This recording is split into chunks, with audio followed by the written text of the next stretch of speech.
শেষ হয়ে গেছে, পানি কোথায় থেকে পাবো? পানির ব্যবস্থা তো নাই। আল্লাহর নবী ডাক দিয়া বলেন, পানির বান্ডগুলি নিয়ে আসো।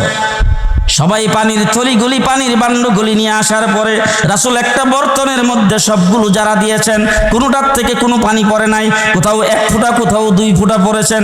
আল্লাহর নবী ওই বর্তনের মধ্যে হাত দিয়ে হাত থেকে এইভাবে ঘষা দিয়েছেন, তারপরে হাত থেকে উঁচু করে আঙ্গুলগুলি ফাঁক করে ধরেছেন।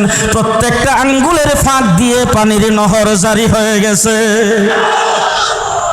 মুহাম্মদুর রাসূলুল্লাহ সাল্লাল্লাহু আলাইহি ওয়াসাল্লাম, হযরত মুসা আলাইহিস সালামের হাতের লাঠির বাড়িতে পানি বের হয়, আর আমার নবীর আঙ্গুলের ফাঁক দিয়ে পানি বের হয়। ইব্রাহিম আলাইহিস সালামকে আগুনে ফেলাইছিল, আগুনে তো ইব্রাহিম আলাইহিস সালাম জ্বলছিল। যে ইব্রাহিম আলাইহিস সালামের একটা পশমের গায়ে ছাকা